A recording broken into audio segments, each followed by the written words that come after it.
Bueno, nos vamos a esta cuestión que nos lleva a Bahía Blanca, un tema lamentablemente recurrente en lo que tiene que ver con la violencia escolar y algo que se está dando como fenómeno negativo desde hace bastante tiempo y que es difícil de solucionar. El bullying en el colegio. Difícil de solucionar para las autoridades de los colegios, para los compañeros, para los padres. Es como un fenómeno que todavía es difícil encontrarle la vuelta. Sí, y este caso es terrible, Daniel.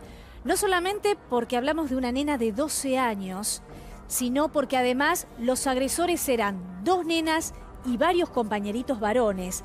Y además fue dentro del aula. Y como si esto fuera poco, había un profesor dando clases dentro de la habitación. O sea, ¿qué más se puede pedir? Nada más, ya está, todo mal. Esta nena, terrible lo que le pasó. Bullying está padeciendo desde hace mucho tiempo. Y el otro día, te decía, 2 compañeritas y varios compañeritos la hicieron comer pasto. Claro, porque parece que la cargan de vaca. Entonces le dicen, una vaca tiene que comer pasto, come pasto. Y la hicieron comer pasto, la obligaron. Y ahí veíamos una mano con 2 dedos fracturados. Sí, le fracturaron los 2 dedos. ¿Por qué?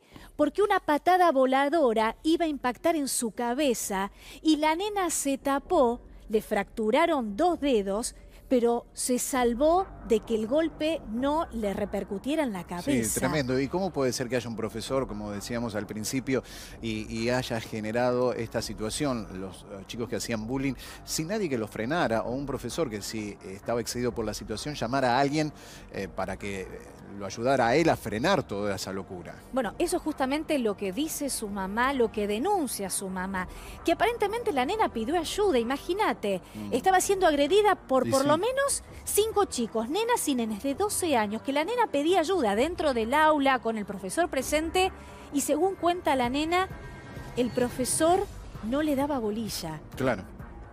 No, es tremendo.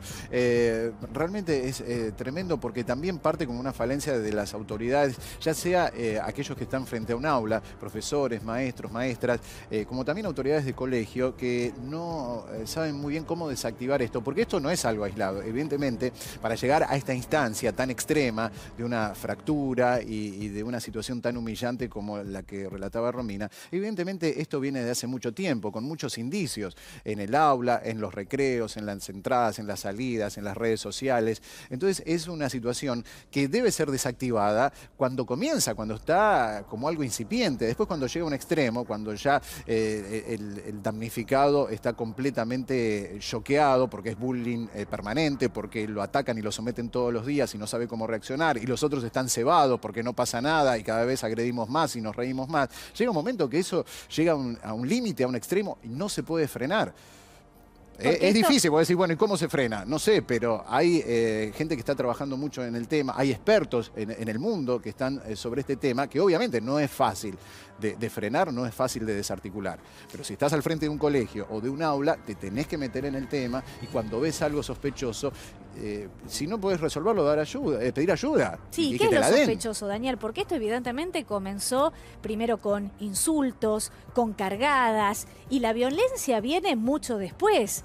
Primero lo que se hace es lamentablemente un bullying verbal y después una agresión física. Hay muchos colegios que dicen no sabemos qué hacer. ¿Por qué? Porque a los chicos no se los puede sancionar. No. A los chicos no se los puede cambiar de horario, porque si no los padres pueden hacer una denuncia contra la institución educativa. Entonces, ¿qué hago? Los separo, charlo. Y bueno, tendría que haber un trabajo sobre ellos, ¿no? Sí. No sé, llamar a un psicólogo, a un cuerpo de psicólogos, decir, bueno, vamos a hablar todos los días con estos chicos, empezar un tratamiento. La idea no es excluir, son víctimas los dos. El agredido, el agresor, los agresores que cobardemente se juntan de a 10 para atacar a uno, ya sea verbalmente o físicamente, también son víctimas. Son chicos que de repente están proyectando algo que sufren en las casas, que viven en las casas. ¿Por qué hay un nivel de violencia que ellos canalizan de esa manera? Pero bueno, obviamente hay que desarmarlo desde un lugar profesional. No cualquiera lo puede hacer. No cualquier psicólogo tampoco puede estar metiéndose y desarmar un tema de bullying. Sí, y hay una ley te digo porque me lo comentaron y me pasó a mí, que si hay algún chico violento que hace lío dentro del aula y vos querés ir a hablar con los profesores o con los directivos, ellos en realidad lo protegen, porque bueno, está bien, es un menor y no se habla de ese menor. Lo único que te dicen es, estamos trabajando en el tema, estamos hablando con los papás, estamos hablando con el chico, pero no te dicen ningún tipo de información acerca de esa situación, ¿no? De un chico violento dentro del aula. Y vos te sentís atado de pies y manos, Daniel. Si estás del lado de la víctima. Puedes estar del otro lado también. De pies y manos. Puedes estar del otro lado también. No necesariamente tiene que haber violencia en el hogar para que el chico sea violento. Por ahí haces algo mal que no te das cuenta y al chico le da por llamar la atención desde la violencia. Y también es doloroso y complicado porque las dos son víctimas.